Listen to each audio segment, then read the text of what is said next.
Hello friends, welcome to Kumudha சமையல். நீங்கள் நம்ம சேனலை இன்னும் சப்ஸ்கிரைப் பண்ணாமல் பார்த்துட்ருக்கீங்கன்னா மறக்காமல் சப்ஸ்கிரைப் பண்ணிடுங்க. இன்றைக்கி நம்ம பார்க்க போகிற ரெசிபி சிக்கன் சுக்கா. சிக்கன் எப்படி செய்கிறதுன்னு பார்க்கலாம். அதுக்கு இப்போ 1 கிலோ அளவுக்கு சிக்கனை நல்லா வாஷ் பண்ணி எடுத்துகிட்டு மஞ்சத்தூள், உப்பு ஆட் பண்ணிக்கிறேன். இது நம்ம வீட்டில் இருக்கிற மசாலாலாம் வச்சு எப்படி சுக்கா செய்கிறதுனா, இஞ்சி பூண்டு பேஸ்ட்டு,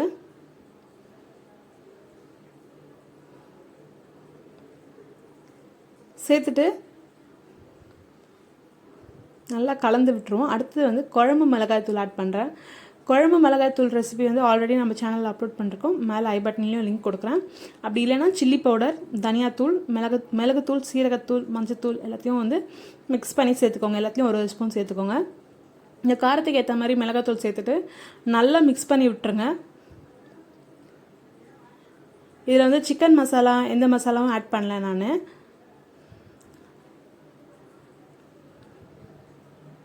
புளிப்புக்கு லெமன் கூட நீங்கள் ஆட் பண்ணிக்கலாம். நான் இன்றைக்கி தயிர் ஆட் பண்ண போகிறேன், லெமன் போடாமல்.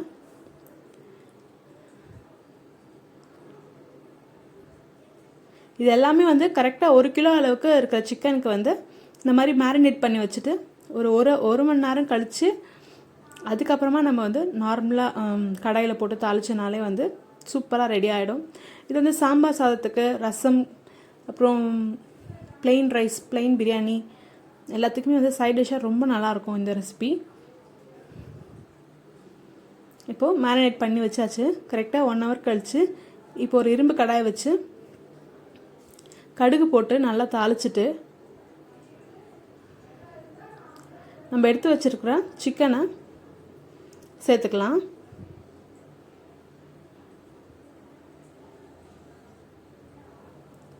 இந்த மாதிரி இரும்பு கடாயில் நீங்கள் டீப் ஃப்ரை பண்ணுறது ரொம்ப ஈஸியாக இருக்கும்.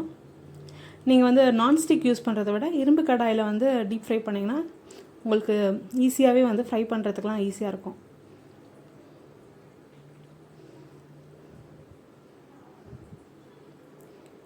இப்போது எல்லா சிக்கனையும் 1 by 1 ஆட் பண்ணிவிட்டு ஒரு தட்டு போட்டு மூடி வச்சிடலாம்.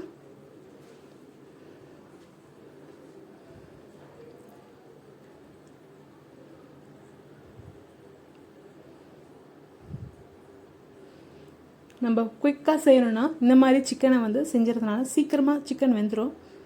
அது மட்டும் இல்லாமல் நிறைய வெங்காயத்தை கலையெல்லாம் அரிஞ்சிக்கிட்டு இருக்க வேண்டிய அவசியமும் இல்லை.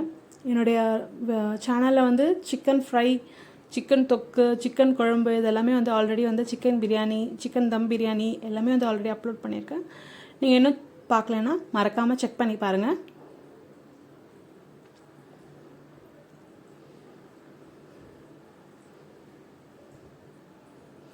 இப்போ இது எல்லாத்தையும் போட்டுட்டு நம்ம ஆல்ரெடி உப்பு எல்லாமே போட்டாச்சு இல்லையா, ஸோ அதனால் க்ளோஸ் பண்ணி விட்டுடலாம்.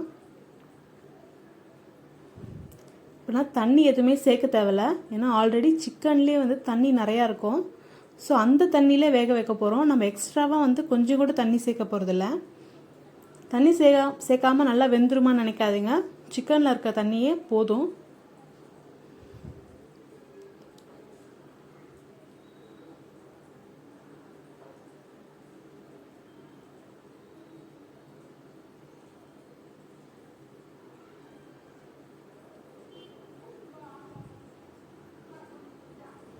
அடிக்கடிக்கு ஓப்பன் பண்ணி கலரி விட்டால் மட்டும் போதும்.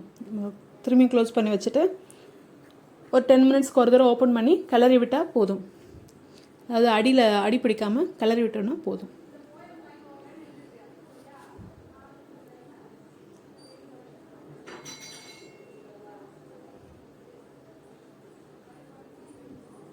பார்த்தீங்கன்னா சிக்கன் ஓரளவுக்கு வெந்துடுச்சு.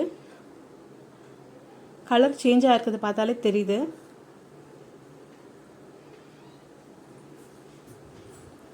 இன்னும் நல்லா ட்ரை ஆகணும் அப்படின்றதுக்காக திரும்பியும் க்ளோஸ் பண்ணி வைக்கிறேன்.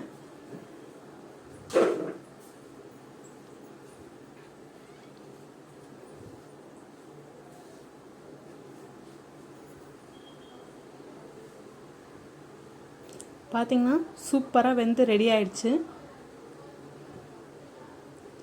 இந்த மாதிரி ஸ்டேஜில் இருந்தாலே கரெக்டாக இருக்கும்.